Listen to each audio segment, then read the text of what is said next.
Ողջույն, եթերում Կիրակին է, ես Սարգիս Հարությունյանն եմ։ Առջևում խորհրդարանական ընտրություններ են եւ ներքաղաքական կյանքը Հայաստանում լարվում է ինչպես հարիր է նախընտրական շրջանին, սակայն կա երկու առանձնահատկություն։ Ներքաղաքական քննարկումների կիզակետում հայտնվել է եկեղեցին, զուգահեռաբար Հայաստանն ու Ադրբեջանը սկսեցին առևտուր անել։ Օրերս ադրբեջանական բենզինը մուտք գործեց Հայաստան։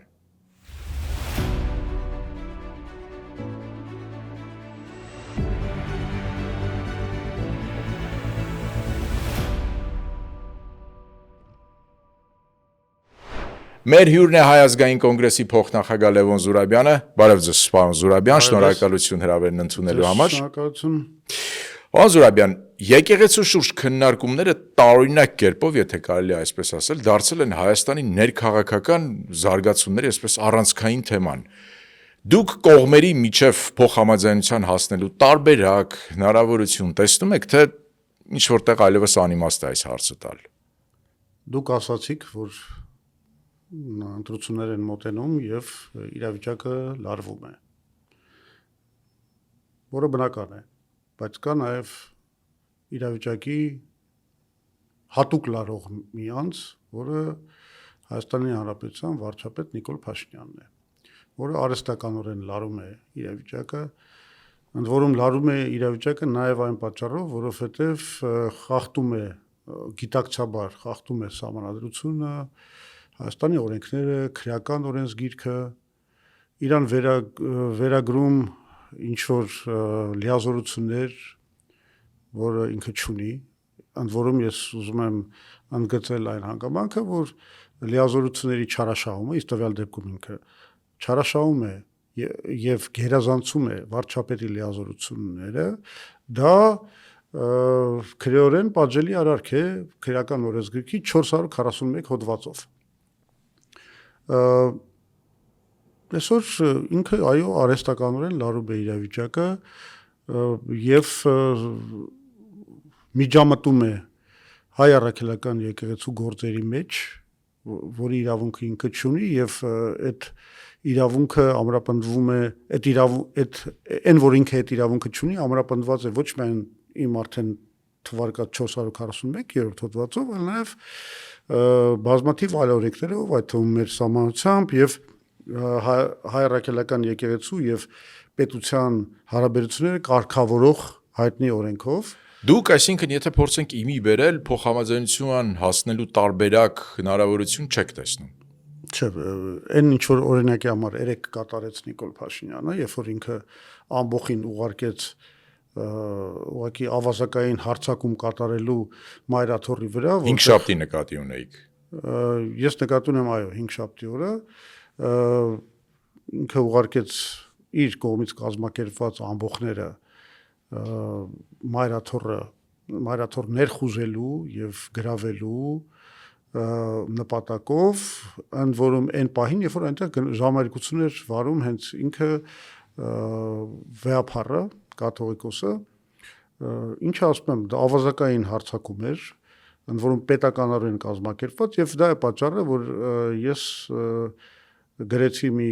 ստատուս Facebook-ում, որ այսուհետև Նիկոլ Փաշինյանը վաստակեց Նիկոլ ավազակապետի տիտղոսը։ Տեսեք, պարոն Զուրաբյան, իշխանությունները ասում են Գարեգին II խախտել է կուսակրոնության ուխտը, զավակ ունի։ Սխալ են ասում։ Նախ եւ առաջ ես այդ հարցով որևէ հաստատված տեղեկություն ձեզ չեմ կարող։ Բայց կաթողիկոսը չի հերքում մեղադրանքը։ Դուք ինձ եք հարցնում։ Ես պատասխանում եմ։ Ես այն մարդը չեմ, որ կարող եմ ձեզ հավաստի ինֆորմացիա տեղեկություն տալ այդ հարցով։ Ու ես ձեզ ավելին կասեմ։ Այն հարցը, որ այն փաստը, որ Նիկոլ Փաշինյանը նման հարց է բարձրացնում, դա գիտեք, այն տաբուներից մեկն է ու այն տաբուների խախտումներից մեկն է, որոնք ցանկացած ազգ, եթե ինքը ավանդույթներ ունի, ինստիտուտներ ունի, այնուամենայնիվ ունի նաև որոշակի տաբուներ։ Օրինակի համար ասում եմ, սա անկախ նրանից արդյոք նա զավակ ունի թե չունի, օրինակի համար Ֆրանսիայում բոլորը մոտավորապես բամբասանքը լսել էին, որ Ֆրանսուଆ Միտերանը ունի կողմնակի մի դուստր, բայց դրա մասին կար ֆրանսիական ազգային կոնսենսուս չխոսել, որովհետև մարդիկ հասկանում էին, որ դա այն թեման չի, որով իրանք խոսելով ամրապնդում են, ասենք, ֆրանսիական ազգի համախմբվածությունը, հարգանքը պետական ինստիտուտների նկատմամբ եւ այլն եւ այլն։ Այսինքն այստեղ գիտեք մի խնդիր կա։ Պետությունը իրավունք ունի խառնվելու մենակ մի դեպքում, եթե դա քրեորեն պատժելի արարք է։ Քրեորեն պատժելի արարք, քրեական օրենսգիրք կա, որի մասին արդեն ես խոսեցի, դա միակ բանն է, պլատֆորմն է, որով դու կարող ես ինչ-որ մեկին պատժես եւ պետության կողմից կա պարտավորություն միջամտելու եւ դատախազը պետք է երկրի գլխավոր դատախազը պետք է նաեւ վերահսկի, որ եթե ինչ-որ մի հանցագործություն կատարվում է, այդ հանցագործությունը բացահայտվի, այդ հանցագործությունը արած մարդիկ պատժվեն։ Մնացած դեպքերում դա պետության գործը չի։ Իսկ երբ որ դրան փորձում են հակադրել այն, որ բայց եթե իրանք ինչ են խառնվում մեր գործերի մեջ այդ դեպքում, ես նորից պիտի պատասխանեմ, որ այդ հարցի բացատրությունը տալիս է նույն սահմանադրությունը, որը շատ հստակ սահմանում է այն անձանց շրջանակը, ովքեր իրավունք չունեն քաղաքականությամբ զբաղվել, քաղաքական դիրքորոշում ունենալ եւ որևէ քաղաքական համոզմունք անել եւ կամ փորձել ընտրվել քաղաքական պաշտոններում եւ այլն եւ այլն։ Այդ շրջանակը հետեւյալն է. զինված ուժերի ներկայացուցիչներ, դատախազություն, ոստիկանություն եւ այլն եւ այլն։ Եկեղեցին կարող է հետեւաբար։ Այո, եկեղեցու վերաբերյալ որևէ սահմանափակում չկա, ինչը նշանակում է, որ ցանկացած հոգևորական որևէ մակարդակի, կլինի դա եպիսկոպոս, կլինի դա անգամ վեհապար հայրապետը, իրավունք ունի միջամտել որևէ քաղաքական գործընթացի մեջ իր դիրքորոշումը հայտնել, անգամ մասնակցել ընտրությունների, սա սահմանադրական իրավունք է։ Այսինքն կաթողիկոսը ես ներողություն եմ խնդրում։ Դուք պնդում եք, որ կաթողիկոսը իրավունք ունի մասնակցել ընտրությունների եւ ընտրվել վարչապետ։ Եվ ցանկացած եւ ընտրվել վարչապետ։ Եվ այո, ուրիշ բան է, որ ասենք ես այդ գաղափարին կողմ չեմ։ Ես համարում եմ, որ դա քաղաքական առումով աբսուրդ է, որպես անհատ ցանկացած հոգևորական կարող է մասնակցել քաղաքականությանը, ընտրվել,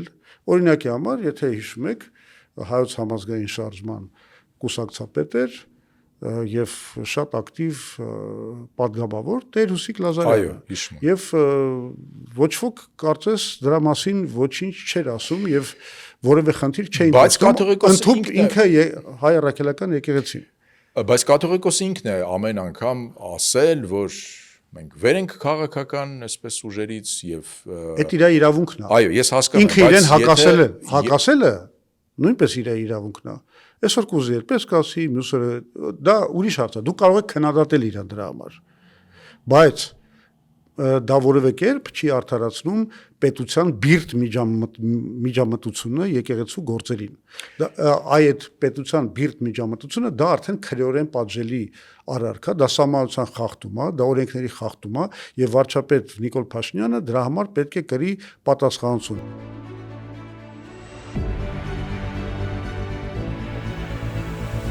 Իդեպ օրերս նաև հրապարակվեց այսպես ԱՀԾ պաշտոնական տեղեկանքը, որ ռուսահայոց թեմի առաջնորդը ժամանակին հավաքագրվել է նաև խորհրդային KGB-ի կողմից, սրան ինչ կասեք։ Դե սա խղճուկ փորձեր են վարչապետ Փաշինյանի կողմից հիմնավորելու այն իր կեղծ եւ ստախոսական այն թեզը, որ իբր բանը վեհապարը պետք է գնա այն պատճառով գլխավոր պատճառաբանությունը, որ ինքը բերում է, որ նա զեկուցում է օտարածին անվտանգության ծառայություններին։ Որևէ փաստ այդ կապակցությամբ չի հրապարակվել, որևէ ապացույց։ Բայց սա դրա մասին չէ, սա այն մասին է, որ ես հիմա կմոտենամ դրան։ Որևէ ապացույց չի հրապարակվել, ավելին Նարեկ Կիրակոսյանի հարցումը գլխավոր դատախազին պարզել է եւ Նիկոլ Փաշինյանը դա հաստատեց, որ չկա որևէ իրավական վարույթ այդ մեղադրանքով։ Ավելին Նիկոլ Փաշինյանը, եթե տենց բան գիտի, ինքը պետք է իմանալ չհայտնել կա, չէ, ինքը պետք է հայտներ ԱԱԾ-ին, ինքը դա էլ չի արել։ Հետևաբար զուտ իրավական առումով որևէ մեղադրանք չի կարող լինել։ Հիմա փորձում է արհեստականորեն մարդկանց մոտ տպավորություն ստեղծել, որ այնուամենայնիվ ինչ որ կապ կա օտարածին հասարակություն բանի հետ, կազմակերպությունների հետ, հետախուզական կամ անվտանգության, եւ դրա համար հնարել են այս ասոցիատիվ կապը։ Ուրեմն ապացույցը կառուցվում է հետեւյալ բանի վրա, որ վեապարի եղբայրը հավաքագրված է եղել հայկական իդեպ Պակի կողմից, Պակը մի ընդհանուր որովհետև հրապարակված փաստաթուղթը, որի իսկությանն էլ մենք չենք կարող միջև վերջ հավատալ, բայց իրանք պնդում են, դա տպվել է սկզբից Civic թերթում, հետո Ռուբինյանը, մնացածները սկսել են դա տարածել, այսինքն մենք անգամ չգիտենք պաշտոնապես ԱԱԾ-ն հաստատում է նման փաստաթղթի գոյությունը թե չէ, բայց մենք ուղղակի հիմա փորձում ենք վերարտադրել իրանց տրամաբանությունը, այսինքն հայկական Պակը այնտեղ գրած անուններով ինչ որ Հովանեսյանը բանարել, հավաքագրել, չգիտեմ, բանը ինչ որ կեղծ անուն են դրել եւ այլն, եւ քանի որ նաեւ իրանց տրամաբանությունն է, էլի աղավաղված, քանի որ KGB-ի հետևորդը հետո Ռուսաստանում եղել է FSB-ն, ուրեմն կարելի է ենթադրել իրենց կեղծ տրամաբանությամբ, որ նա դարձել է նաև կամ նա կամ եւ իր եղբայրը վեապարը ծառայում է կամ զեկուցում է FSB-ին։ Սա մանկապարտեզ է։ Բացատրեմ ինչի։ Որովհետև նախ ես վիճարկում եմ այդ փաստաթղթի իսկությունը։ 1. Երկրորդը, եթե ԱԱԾ-ն պաշտոնապես հրապարակել է նման փաստաթուղթ, որ իսկ մեր ԱԱԾ-ն, եկեք հստակ լինի, իրավական ժառանգորդն է հայկական KGB-ի, չէ, Պակի, հա, KGB-ի։ Դա նշանակում է, որ այսօր Հայաստանի ազգային անվտանգության ծառայությունը ամենամեծ վնասն է հասցրել սեփական հետախուզական գործունեությանը եւ մեր ազգային անվտանգության շահերին։ Դուք ենթադրում եք, որ Եզրաս arczepiskopos-ը հետախուզական աշխատանք կաներ Հայաստանի ԱԱԾ-ի համար եւ հիմա չի անի։ Մենք հիմա գնում ենք այն ենթադրությունից, որ ինքը հավաքագրվել է, չէ՞։ Այո։ Հայաստանի Պակի կողմից։ Այո։ Հայաստանի Պակը, որը հետո վերանվանվեց 1997 թվականին, վերանվանվեց ազգային անվտանգության ծառայության, այսինքն ինքը այսօր հրապարակում է իր գործակալների, ոչ թե FSB-ի, իր հավաքագրված եւ գործակալի անունը, եթե մենք հավատում ենք իհարկե սրան, ինչը ստացվում է, որ ինքը ստեղծում է նախադեպ, որով ինքը դժվարացնում է հետագայում մեր ազգային անվտանգության ծառայության կողմից գործակալների հավաքագրումը, որովհետև այդ մարդիկ արդեն որոնք կարող է ինչ որ դեպքերում համագործակցեին Հայաստանի ազգային անվտանգության ծառայությանը, մտածելու են, որ քանի որ մի հատ վարչապետ կարող է թելադրել կամ հրամայել ԱԱԾ-ին բացահայտել գործակալների անունները, այդ մարդիկ այսուհետև հայկական ազգային անվտանգության ծառայության հետ չեն համագործակցի։ Ուրեմն սա ընդհանրապես հանցագործություն է։ Պարոն Զուրաբյան, տեսեք, դուք ասում եք… Էլ չենք ասում անհասկանալի է, որն է մեղադրանքը։ Հասկանալի։ Եթե հայկական Պակի կողմից հավաքագրվելը Հայաստանի քաղաքացու հավաքագրվելը Պակի կողմից համարում ենք ինքնին հանցագործություն, թեև ոչ մի իրավական նման բան չկա։ Եթե դա համարում ենք հանցագործություն կամ ինչ որ շատ վատ բան, լավ, հանցագործություն չեն կարող համարել, բայց կարան համարեն ինչ որ շատ վատ բան։ Այդ դեպքում կներեք, ես հարց եմ տալիս, իսկ մենք ունենք լյուստրացիայի մասին օրենք։ Պարոն Զուրաբյան, ներքաղաքական եկեղեցու շուրջ ներքաղաքական զարգացումների թեման փակելով Տեսեք, դուք ասում եք, գիտեք, կաթողիկոսը իրավունք ունի մտահոգվել երկրի ճակատագրով, իրավունք ունի ընտրվելու վարչապետ, բայց ես անկեղծ ասած չեմ հիշում, որ օրինակ 2008 թվականի մարտին, երբ որ ընտրություններ էին կեղծվել եւ Հայաստանի քաղաքացիները փողոց էին դուրս եկել, բողոքում էին, ես չեմ հիշում, որ կաթողիկոսը այն ժամանակ պահանջեր նախագահ Ռոբերտ Քոչարյանի կամ նորընտիր նախագահ Սերժ Սարգսյանի հրաժարականները, դեռ ավելին ես հիշում եմ, եթե չեմ սխալվում մարտի 2-ին, երբ որ Գարեգին II-ը եկավ առաջին նախագահ Լևոն Տեր-Պետրոսյանի կեցավայր, նախագահ Տեր-Պետրոսյանը անգամ հրաժարվեց ընդունել Գարեգին II-ին։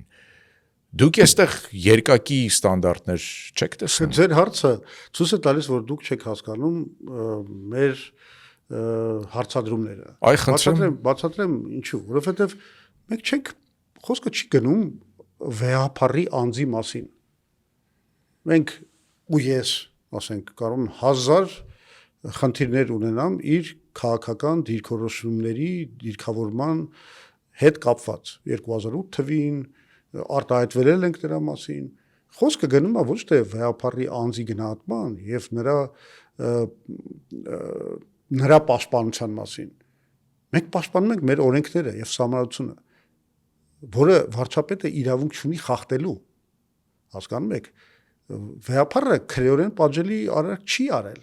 Ինքը միգուցե արել է ինչ որ քաղաքական քայլեր եւ քաղաքական դիրքորոշումներ արտահայտել, որոնք մեր քիմքին հաճո չեն եղել եւ մենք դրա մասին բացահայտ արտահայտվել ենք։ Բայց ես նորից եմ ասում, խնդիրը վեհապարի անձը չի, ոչ էլ նրա քաղաքական դիրքորոշումները։ Խնդիրը այն է,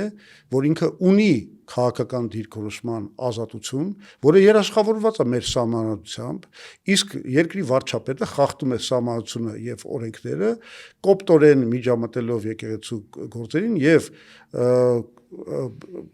ավազակային հարցակումներ կատարելով վեհապարի վրա,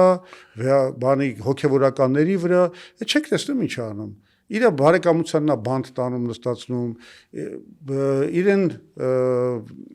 հավատարիմ սրբազաններին է տանում, բանտ նստացնում, Սարքովի գործերով։ Իսկն նորից եմ ասում, հասկանալի է, չէ՞, մենք պաշտպանում ենք ոչ թե վեհապարին կամ առանձին հատներին, մենք պաշտպանում ենք մեր սահմանադրությունը, մեր օրենքները, մեր քաղաքացիական ազատությունները, ու ինչի եմ ասում մեր քաղաքացիական ազատությունները եւ ժողովրդավարական ազատությունները, որովհետեւ եթե մեր քաղաքացիներից մի խմբի վրա հարձակվում են եւ օրենքները խախտում են, իսկ մենք դա չենք նկատում, որովհետեւ 2008 թվին համարում ենք, որ իրենք ինչ որ լավ քաղաքական դիրքեր չեն ունեցել, դիրքորոշումներ չեն ունեցել, դա նշանակում է, որ մենք վտանգը բերում ենք մեր վրա։ Դա նշանակում է, որ մենք մեր գործողությունները ոչնչացնում ենք ժողովրդավարությունը ու քաղաքացիական ազատությունները երկրում։ Իշխանություններն էլ ասում են, մենք նույնպես այդ եկեղեցու անդամ ենք եւ մենք իրավունք ունենք բարձրաձայնել այն մասին, որ հովապետը խախտել է կուսակրոնության ուխտը զավակ ունի եւ ինքը պետք է հեռանա։ Թող բարձրացնեին։ Բայց իրանք բարձրացնելուց այն կողմ են գնում։ Իրենք ինքը Փաշինյանը գրում է ստատուս Facebook-ում, որտեղ ասում է, որ ինքը կազմակերպի այն խումբը, որը պետք է ընտրի նոր ժողովրդական կաթողիկոսին։ Ասում է, որ այդ խումբին ես կընտրեմ իմ հոգու աչքերով։ Այսինքն մարրազմա չեք տեսնում։ Այսինքն այդ մարդը իրան վերագրում է լիազորություններ, որ ինքը չունի, ու նորից որերորդ անգամ պետք է կրկնեմ, որ դա սահմանության եւ քրեական օրենսգրքի կոպտագույն խախտում է։ Ինքը իրավունք չունի լինել վարչապետի պաշտոնում լինելով իրան լիազորություններ վերագրի, անգամ որպես քաղաքացի այդպեսի իրավունք չուներ։ Ինչով ցանկացած հիմա քաղաքացի կարող է ասի ես հոգու աչքերով որոշելու եմ թե ով է լինելու մյուս վարչապետը կամ ով է իրական հավատացյալ, դա մարրազմ է։ Դա զավեշտել չէ, էլի, դա ծիծաղելի է։ Այս մարդը բոլորիս հիմարի տեղ է դրել։ Այսպեսի բաներ ասելով եւ ասեմ, ես դեմ եմ եղել, որ այն մարդիկ, որ իրեն հավատում են, մենք դրանց զոմբիներ կոչենք, բայց միայն զոմբիները կարող են աչք փակել նման աղաղակող խախտումների վրա եւ գոհ լինել վարչապետի հանցագործ գործունեություն։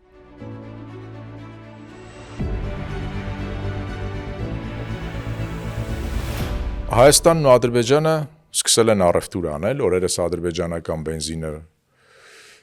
ներմուծվեց Հայաստան, իդեպ դուք ձեր ավտոմեքենան լիցքավորելու եք։ Նախ ես ավտոմեքենա չունեմ, ադրբեջանական ինձ համար խնդիրը բացարձակապես այդ ապրանքի, որ ես պետք է առնեմ, ազգային ծագումը չէ։ Ինձ համար դա խնդիր չի եղել ու չի կարող լինել։ Ինձ համար խնդիրը լրիվ այլ բանի մեջ է։ Շատ լավ։ Հիմա իշխանությունները ասում են Հայաստանը չունի դաշնակիցներ, ինչպես պարզվեց 20 թվականին, 23 թվականին մենք տեսանք Ռուսաստանի ինչ դիրքորոշում որդեգրեց, երբ որ հայաթափվեց Արցախը։ Հայաստանը ամենից սակավ ռեսուրսներն ունի տարածաշրջանում եւ մենք պետք է լեզու գտնենք Ադրբեջանի եւ Թուրքիայի հետ։ Սա է մեր տեսլական այն խնդիրներին, որոնց անվտանգային խնդիրներին, որոնց բախվել է Հայաստանը, իսկ ընդդիմությունը ինչ է ասում։ Դուք ինչ դիրքորոշում ունեք անվտանգային հարցերի շուրջ։ Կա սրան այս մոտեցման այլընտրանք։ Գիտեք, ինչպես միշտ իշխանությունները ստում են։ Երբ որ ասում են մենք դաշնակիցներ չունենք, իրենք փորձում են թաքցնել այն փաստը, որ մենք այսօր դաշնակիցներ չունենք, հենց իրենց պատճառով։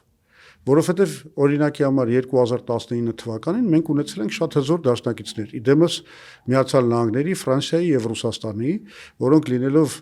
ԵԱԿ Մինսկի խմբի համանախագահներ առաջարկել են մի հոյակապ պլան, որով պիտի լուծվեր Ղարաբաղի հարցը, Ղարաբաղը պետք է Արցախը պետք է պահպաներ իր անկախությունը դե ֆակտո գումարած հայկական վերահսկողությունը Քելբաջարի եւ Լաչինի նկատմամբ ես հիմա մանրամասների մեջ չեմ մտնի, որտեղ այդ թեմաներին շատ եմ անդրադարձել, բայց մենք ունենք այդպիսի մի հատ գերազանց պլան, որը մեր դաշնակիցները, նորից եմ ասում, Մինսկի խմբի համանախագահները մեզ առաջարկել էին, իսկ մենք իդեմս Նիկոլ Փաշինյանի ուղղակի թքեցինք այդ առաջարկի վրա, ժողովրդին ասվեց, հայտնվեց, որ ոչ մի պլան մեզ առաջարկված չի, ոչ մի փաստաթուղթ չկա, եւ փոխանակ դիվանագիտական կանալներով պատասխանեին, որ մենք պատրաստ ենք այդ խաղաղությունը, այդ խաղաղության պլանը քննարկել, բանակցել դրա շուրջ, հակառակը այդ մի կողմ նետվեց, հայտարարվեց, որ Արցախը Հայաստանն է եւ վերջ, եւ Նիկոլ Փաշինյանը իր գործողություններով բերեց նրան, որ այդ մենք կորցեցինք այդ դաշնակիցներին, որտեղ այդ դաշնակիցները պետք է արդարացում ունենային, թե ինչու են իրանք զսպում Ադրբեջանին պատերազմից։ Այսինքն իրանք են բերել այս իրավիճակին։ Բայց հիմա ո՞րն է ձեր դիրքորոշումը։ Հայաստանը այ իշխանությունների այս տեսլականը, որ մենք պետք է խոսենք, պետք է առևտուր անենք, ոչ թե պատերազմենք մեզնից անհամեմատ ուժեղ Թուրքիայի եւ Ադրբեջանի հետ, ընդդիմությունը կարծես գոհ չէ եւ ո՞րն է ձեր առաջարկը։ Բոլորի անունից, այսինքն ամբողջ ընդդիմության դիրքորոշումը ինձ մի վերագրեք։ Մենք Հայազգային կոնգրեսը ունի իր յուրահատուկ հայացքները եւ որոնք այդ յուրահատուկ հայացքները կներկայացնեք։ Դրանք հետեւյալն են, որ նախ եւ առաջ խաղաղություն չի ապահովված, անգամ այս տրիփ համաձայնագրով օգոստոսի 8-ի ստորագրած, դա շատ միակողմանի համաձայնագիր է, որը պետք է լրացնել։ Ինքը թերի է լուծում մեր անվտանգության հարցերը, մեր առևտրատնտեսական հնարավորությունի հարցերը, բացատրեմ ինչու։ Նախ խաղաղություն չկա, Ադրբեջանը մինչև հիմա չի ստորագրում։ Բանը եւ իրանց այս բոլոր ժեստերը, որ ճանապարհ կբացեն, նավթ կծախեն եւ այլն, դրանք բոլորը հիմնված են իրանց բանի բարի կամքի վրա։ Այսօր կուզեն այսպես կանեն, վաղը կուզեն կարող են դադարեցնել եւ սա է ամենամեծ խնդիրը։ Բացատրեմ ինչու։ Որովհետեւ այն լուծումը, որ մենք ունենալու ենք, եթե հանգարցակի իսկապես այդ ամեն ինչը լուծվի, առանց որևէ խնդրի, կառուցվի այդ միջանցքը Զանգեզուրյան եւ այլն, մենք ունենալու ենք Հայաստան, որի հիմնական կոմունիկացիաները եւ առևտրատնտեսական հարաբերությունները հիմնականում կախված են լինելու Ադրբեջանից եւ Թուրքիայից, որովհետեւ մեր բոլոր տրանզիտային ուղիները հիմնականում անցնելու են Ադրբեջանով եւ Թուրքիայով, ինչը տալու է Ադրբեջանին գործիքակազմ, տնտեսական ճնշման միջոցներ, որը գործածելով ինքը կարող է լուծել եւ տնտեսական հարցեր, օրինակի համար հետագայում բարձրացնելով գինը տրանզիտի համար, նույն նավթի վրա, եւ երկրորդը իրանք կարող են նաև քաղաքական պահանջներ մեր առաջ դրեն, մասնավորապես 300,000-ի ադրբեջանցիների վերադարձը դեպի Հայաստան, չգիտեմ, մոսկիտների բացում, ադրբեջաների լեգիտիմիզացիա որպես պետական լեզու։ Իսկ ո՞րն է ձեր առաջարկած, ձեր ներկայացրած այլընտրանքը։ Trip plus BRICS առաջարկ, որի գլխավոր բանը մեխը դա միջազգային կոնսորցիումի ստեղծում է, այդ թվում Ռուսաստան, այդ թվում BRICS-ի, մենք միայն Ռուսաստան չենք տեսնում այդտեղ, մենք տեսնում ենք այդտեղ Չինաստանը, Հնդկաստանը, բայց դա հնարավոր է անել այդպիսի բան։ Արաբական Էմիրատները, այսինքն ի՞նչն է խանգարում մեզ անել դա։ Մենք ասում ենք ինքնիշխան երկիր ենք, չէ՞, մեզ ասում են, չէ՞, որ այս TRIP-ի ստորագրումը որևէ կերպ մեր ինքնիշխանության իրավունքները մեր սեփական տարածքի նկատմամբ չէ։ Դե տեսեք, այս կետում համաձայն եք վարչապետի հետ, բայց ո՞ր կետում, որ ինքնիշխան երկիր ենք։ Չէ, ես ասում եմ, մեզ տենց են, չէ՞ ասում։ Եթե այդպես է, ուրեմն հնարավոր է, չէ՞։ Թե հնարավոր չի։ Դուք նոր ասում եք, բայց դա հնարավոր է, ես ասում եմ, որ դեպքում հնարավոր չի լինի, եթե մենք ինքնիշխանություն չունենք։ Եթե մենք ինքնիշխանություն ունենք,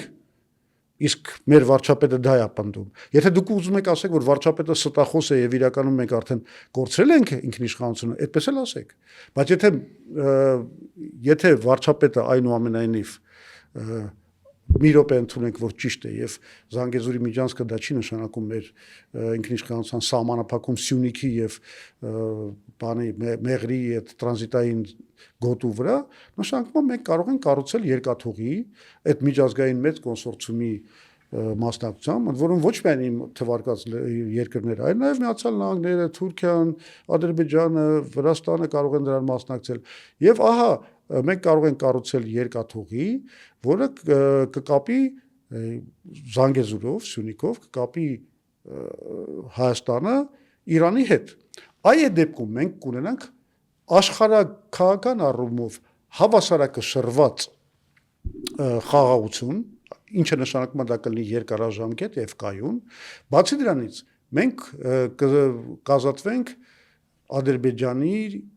միակողմանի կախվածությունից եւ այդ դեպքում ադրբեջանական բենզին առնելը մեզ համար խնդրեմ չի, որովհետեւ արդեն Ադրբեջանը ստիպված է լինելու մեզ հարմար գներ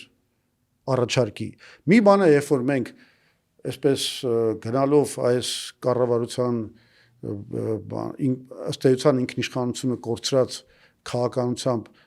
խզելու ենք հարաբերությունները Ռուսաստանի հետ, չենք առնելու ռուսական բենզին, չենք առնելու իրանական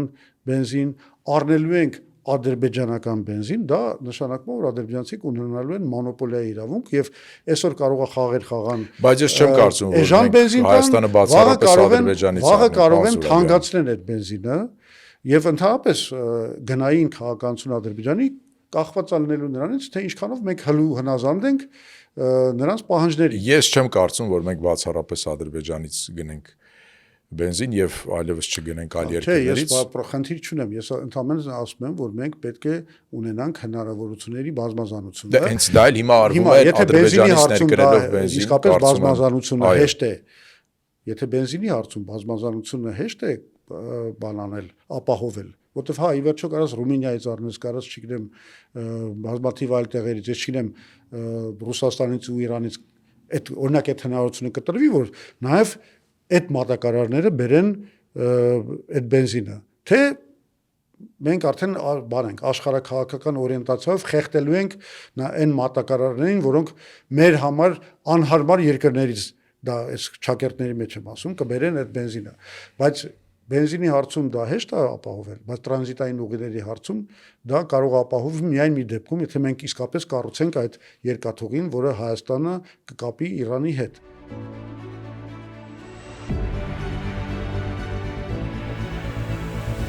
Օրերս Հայ ազգային կոնգրեսի համագումարը կայացավ, ակնհայտ է, որ քաղաքական ուժը մասնակցելու է ընտրություններին, դուք մասնակցելու եք այլ ուժերի հետ դաշինքով, չգիտեմ, օրինակ Սամվել Կարապետյանի գլխավորած ուժի հետ, ես հիշում եմ, որ ժամանակին Հայ ազգային կոնգրեսը մեկ այլ մեծահարուստ Գագիկ Ծառուկյանի հետ էր համագործակցում, քանի որ պարոն Ծառուկյան այդ ժամանակ քաղաքական հայտ էր ներկայացրել, մի փոքր կիսվեք ձեր գաղտնիքներով։ Ուրեմն մենք միանշանակորեն մասնակցելու ենք ընտրություններին, որովհետև մենք համարում ենք, որ այն ուժը, որը բերել է Հայաստանի անկախությունը, վերստեղծել է Հայաստանի անկախությունը, հաղթել է Արցախյան առաջին պատերազմում, առաջարկել է այդ հաղթանակը ամրապնդելու խաղաղության պլան, որը մերժել են մնացած բոլոր ուժերը, բայց պարզվում է հիմա, որ դա միակ ճիշտ մոտեցումն էր, այդ ուժը, որը ունի այդպիսի ավանդույթներ, իսկ գումարած դրան ունի նաև շատ սուր հայացք դեպի ապագա, որովհետև մենք շատ տեխնոլոգիաների հետ հարազատություն անող ուժ ենք եւ մենք համարում ենք, որ ամենակարևոր գործիքը, որով դու կարող ես ապահովել քո տնտեսական բարգավաճումը, բարեկեցությունը, դա տեխնոլոգիական թռիչքն է եւ տեխնոլոգիական գործընթացներն են։ Մենք ունենք բազմաթիվ լուրջ ծրագրեր սրա հետ կապված, արդեն հրապարակված, բայց հիմա մենք միշտ մշակում ենք դա, հիմա այլ նորություններ կան, արհեստական բանականության հետ կապված, մենք գիտենք, որ արհեստական բանականությունը նոր իրավիճակ է ստեղծվում տնտեսական զարգացման առումով եւ պետք է համապատասխան ծրագրերով հանդես գանք։ Այսինքն մենք այն ուժն ենք, որը արել է ամենադրական բաները այս ազգի համար, ունի իր տեսական ռացիոնալ մոտեցում եւ մենք իրավունք չունենք զրկել մեր ժողովրդին նման ընտրություն կատարելու։ Տեր-Պետրոսյանն է գլխավորելու ցուցակը։ Ուրեմն դրա մասին դուք կիմանաք ոչ շատ հեռու ապագայում։ Ընդամենը մի քանի օր դիմացեք եւ մենք մեր հայտը կներկայացնենք մեր ժողովրդին, մեր ընտրական հայտը։ Այլ ուժերի հետ համագործակցության առումով ասեցի, մենք ամեն դեպքում մասնակցելու ենք, ամեն դեպքում ունենալու ենք մեր հայտը, մեր ծրագիրը, մեր պլատֆորմը, մեր տեսլականը, թե ինչպիսի Հայաստան պետք է մենք կառուցենք։ Եվ ես կարծում եմ, որ խաղաղության հարցում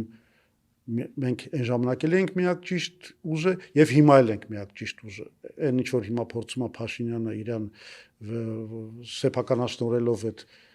մենաշնորհը խաղաղության նկատմամբ, դա կեղծ պլատֆորմ է,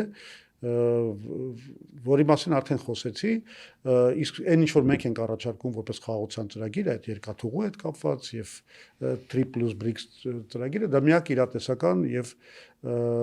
լուրջ աշխատող խաղաղության ծրագիրն է։ Հիմա մենք սա առաջարկելու ենք, բայց ինչ որ վերաբերում է այլ ուժերի հետ համագործակցության, մենք հասկանում ենք, որ եթե հնարավոր է այս մեր հայացքները, այս մեր մոտեցումները տեղավորել ավելի լայն պլատֆորմի մեջ, որը կմիավորի ավելի ազդեցիկ ուժեր, այսինքն դուք բանակցում եք այդ ազդեցիկ ուժերի հետ։ Իհարկե բանակցում ենք։ Սամվել Կարապետյանի գլխավորած ուժի հետ բանակցում եք։ Սամվել Կարապետյանի ուժի հետ էլ ենք բանակցում, մենք ընդհանրապես բոլոր քաղաքական ուժերի եւ երկրորդ եւ երրորդ նախագահի երկրորդ եւ երրորդ նախագահի ուժերի հետ մենք չենք բանակցում, ես արդեն հայտարարել եմ, որ մենք նրանց հետ չենք գնա ընտրական դաշինքի, բայց մնացած ուժերի հետ գիտեք, ամեն մեկի հետ չենք բանակցում, ասենք չենք բանակցում ուժերի հետ, որոնք ասենք համարում են, որ սա Վիլսոնյան Հայաստանը մենք կվերականգնենք առաջիկա 2 տարվա մեջ եւ դուք չեք հավատում, որ Վիլսոնյան Հայաստանը հնարավոր է։ Մենք ասենք հեքիաթներին